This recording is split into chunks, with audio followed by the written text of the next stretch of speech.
দেখছেন যে তার দিকে একটা নজর দিলে 3 দিনের রোজা নিবারণ হয়ে যায়। সুবহানাল্লাহ। অথচ আপনার নবী, আমার নবী, যে নবীর জন্য গর্তের পিপিলিকা সরকার না করে, যে নবীর জন্য আসমান জমিন পাগল, আল্লাহ পাগল, সেই নবীর চেহারা কত সুন্দর, সেই নবীর দিকে একটা নজর দিলে 1 সপ্তাহের রোজা নিবারণ হয়ে যায়। সুবহানাল্লাহ। অথচ বাংলাদেশি মুসলমান আর সেই নবীকে চিনলাম না। যদি চিনতাম, আমার দলের প্রিয় লোকের বিরুদ্ধে কিছু বললে কষ্ট পাই, আমার বিশ্বাসের বিরুদ্ধে কিছু বললে কষ্ট পাই, অথচ মদিনা নবীর বিরুদ্ধে কত গালাগালি চলতেছে, কষ্ট পাইলাম না। কষ্ট পাবো কষ্ট, নিজে তো রসুলের তরিকা মানি না। আল্লাহ আমাদেরকে হেদায়েত দান করুন, বলুন আমিন। জুলাইখা ইউসুফ নবীকে কোনো এক সময় তার সৌন্দর্য দেখে পাগল হয়ে গেল। পৃথিবীতে যত মানুষ প্রদর্শন হয়েছে, লাঞ্ছিত হয়েছে, একবারে হাই লেভেলের বুজুর্গ, সবচেয়ে বড় বুজুর্গ, ভালো মানুষ না, এই লোকটাও যদি দেখেন লাঞ্ছিত হয়েছে, আল্লাহর গোলামের পর থেকে নফসের গোলাম হয়েছে, এর ভেজালের পিছনে একটাই কারণ, লোক লোক লোক। পিসা হুজুর উল্টা পাল্টা কথা বলেন কেন? ক্যান্সার ধরেছে, ক্যান্সার। আমল তামল কথা কেন বুজুর্গ বলেন, কিন্তু পাবলিক মাথায় পিছনে ক্যান্সার। লোক লোক 3 প্রকার, খেয়াল রাখবেন। সম্পদের লোক, সম্মানের লোক, আর যৌবনের লোক। পীর বলেন, বুজুর্গ বলেন, আর দুনিয়াদার বলেন। যখন দেখবেন বিবেকহীন হয়ে গেছে, পিছনে ক্যান্সার লোক। হয় সম্পদের লোকে হক কথা বলে না, হয় যৌবনের লোকে হক কথা বলে না, হয় সম্মানের চেয়ার পাওয়ার লোভে হক কথা বলে না। জুলাইখা ইউসুফ নবীর প্রেমে পাগল হয়ে গেলেন। সম্পদের লোক, সম্মানের লোক, না যৌবনের লোভে পড়ে? যৌবনের লোভে পড়ে। আজ আমার দেশে কুলঙ্গা কুলাকা তাসলিমা আল্লাহকে গালি দিয়েছে, আল্লাহ বড় জালেম, নাউজুবিল্লাহ। এই তাসলিমা বলেছে যে আমার পেট আমার শরীরের একটা অংশ, আমার পেটে বাচ্চা নেওয়ার অধিকার আমার, ভিন্ন কোনো স্বামী এককভাবে বাচ্চা দেওয়ার অধিকার নাই। আমার পেটে বাচ্চা আমি যেখান থেকে মনে যায় সেখান থেকে নিব। এই মন্তব্যটা কোনো মানুষের মন্তব্য হতে পারে না, পশুদের চরিত্রের মন্তব্য। অথচ সে মেডিকেল সায়েন্স কমপ্লিট করে এমবিবিএস ডাক্তার হলো। এই তাসলিমা আল্লাহর বিরুদ্ধে খারাপ আচরণ করেছে একমাত্র যৌবনের লোভে পড়ে। নমরুদ ইব্রাহিম নবীর বিরুদ্ধে খারাপ আচরণ করেছে একমাত্র সম্মানের লোভে পড়ে। গৌর গোবিন্দ শাহজালালের বিরুদ্ধে খারাপ আচরণ করে চূড়ান্ত পর্যায়ে ধ্বংস হয়েছে একমাত্র চেয়ার পাওয়ার লোভে। আল্লাহ পাক আমাদেরকে এই 3 প্রকার লোক থেকে আমাদের গোটা জিন্দেগি হেফাজত করুন, সকলে বলে আমিন। জুলাইখা ইউসুফ নবীকে কোনো এক সময় একটা গরম এরকম বিছানায় বসায় বলতেছে, আমার মনের চাহিদাটা পূরণ করে দিলে ভালো হয়। ইউসুফ নবী তো একজন ভবিষ্যতের নবী, আমার নবীর সন্তান। টেনশনে পড়ে গেলেন, আবদ্ধ রুমে কেউ নেই, একা কি করবো? কিছু ওলামায়ে কেরাম লিখেছেন, ইউসুফ নবী যখন আল্লাহর দিকে নত হয়ে গেল, তখন আল্লাহর কুদরতি সাহায্য নেমে আসলো। তিনি আবদ্ধ রূপে তাকায় দেখতেছেন যে জেনা করলে কি গুনাহ, এই আয়াত লেখা আসলো, আয-যানিয়াতু ওয়াজ-যানি, এই আয়াত লেখা আসলো। আবার কেউ বলেছেন না, তার বাবা ইয়াকুব নবী শাহাদাত আঙ্গুল 2 দাঁতের মাঝখানে কামড়ায় ধরে বলেছেন, খবরদার এটা পাপের কাজ, বাঁচার চেষ্টা করো।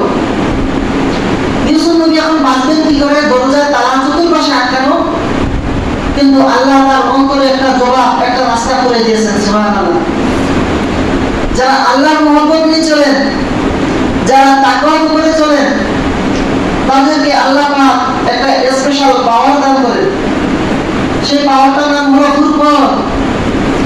ইয়া আইয়ুহাল্লাযীনা আমানু ইন তাত্তাকুল্লাহা ইয়াজআল লাকুম ফুরকানা। যারা তাকওয়ার উপরে চলবে তাদেরকে আমি ফুরকান দান করব। মামানা আল ফুরকান ওয়া নূরুম মিন ইলাহি। ফুরকান কি জিনিস? বলে নূর মানে আলো। অন্ধকার পথে টর্চ লাইট নিয়ে চলা যেমন আলামিন যাকে তাকওয়ার পাওয়ার ফুরকান দান করবেন, নূর দান করবেন।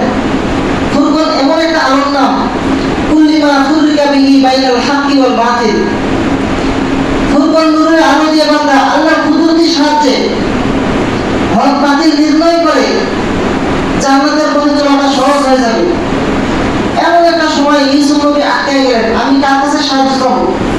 আল্লাহ বলেন, তোর যদি তাকওয়া থাকে তোর দিনের মধ্যে আমি নূর দান করবো, ফুরকান দান করবো।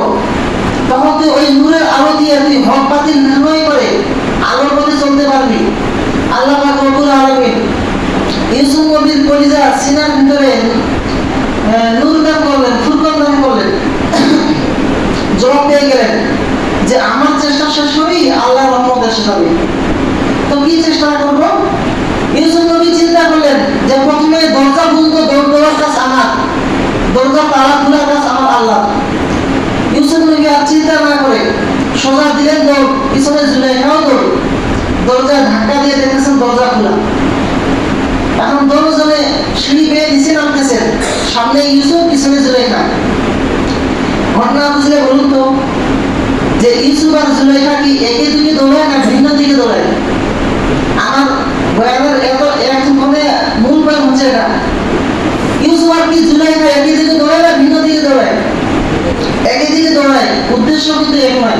আসমান জমিন ব্যবধান আগুন পানির মতো। ইউসুফ নবীর উদ্দেশ্য হচ্ছে যে গলায় ছুরি আসবে তবুও জেনার গুনার দরজায় ঢুকবো না। আর জুলাইখার উদ্দেশ্য হচ্ছে যে আমার জীবনের বিনিময় হলো ইউসুফের সৌন্দর্য পাগলামিতে আমার মনের চাহিদাটা পূরণ করে নিতে হবে। দোনোজনে একই দিকে দৌড়ায়, উদ্দেশ্য দোনোজনের এক নয়। টুপি মাথায় আমিও দিয়েছি, পাগড়ি সবাই করেছে, মদিনার গান সবাই গায়, লাল রুমাল সবার মাথায়, শায়েখের অভাব নাই, কিন্তু সবাই মদিনার গান গায়, সবাই কোরআনের কথা কয়, উদ্দেশ্য সবটুকু এক নয়, ঠিক না? কেউ ইসলামের গান গায় আল্লাহর সন্তুষ্টি পাওয়ার জন্য, কেউ ইসলামের গান গায় ক্ষমতার চেয়ার পাওয়ার জন্য। চিনলেন কি বলতে করে? স্বর্ণ আর সিটি করে কার আছে? চিনার উপায় নেই। আছে কষ্টি পাথর।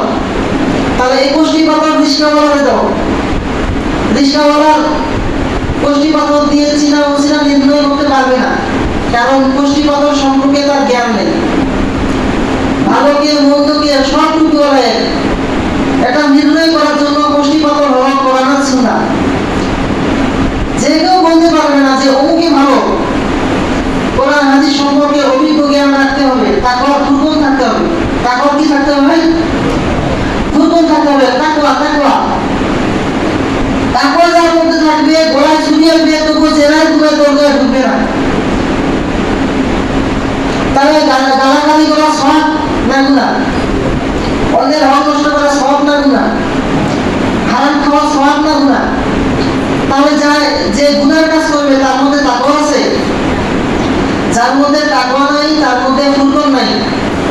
অতএব আমি বলে যাই, যার মধ্যে তাকওয়া নেই তার যদি কোরআন শরীফ মুখস্থ, বুখারী শরীফ মুখস্থ, তিরমিজি মুখস্থ, নাসাই মুখস্থ, আবু দাউদ মুখস্থ, চূড়ান্ত জ্ঞানী জ্ঞানী জ্ঞানী জ্ঞানী চূড়ান্ত একদম দার্শনিক, যদি দেখি আমল নাই, চোখে পানি নেই, কান্না নাই, বিনয় নেই, মাঝখানি ভাব, তাকে আল্লাহর বান্দা হিসেবে মহব্বত করবো কিন্তু মুরগি মানবো না, ঠিক কিনা?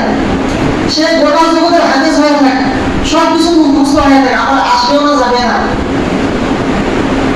তাহলে কি আমাদের তাকওয়া অর্জন করবে? তাকওয়া তাকওয়া যার মধ্যে থাকবে সেই গুনার কাজ করতে পারবে না। তাহলে কি বুঝে গেল? যার মধ্যে তাকওয়া আছে সে মিথ্যা কথা বলতে পারে না। যার মধ্যে তাকওয়া আছে, তাকওয়া মানে আল্লাহর ভয়, যার মধ্যে তাকওয়া আছে সে নামাজ ছাড়তে পারে না। তাহলে বুঝে গেল যার মধ্যে তাকওয়া নেই সে উম্মতের রাহবার হতে পারে না, সে উম্মতের ইমাম হতে পারে না, সে উম্মতের মুরব্বী হওয়ার যোগ্যতা রাখে না, ঠিক কিনা?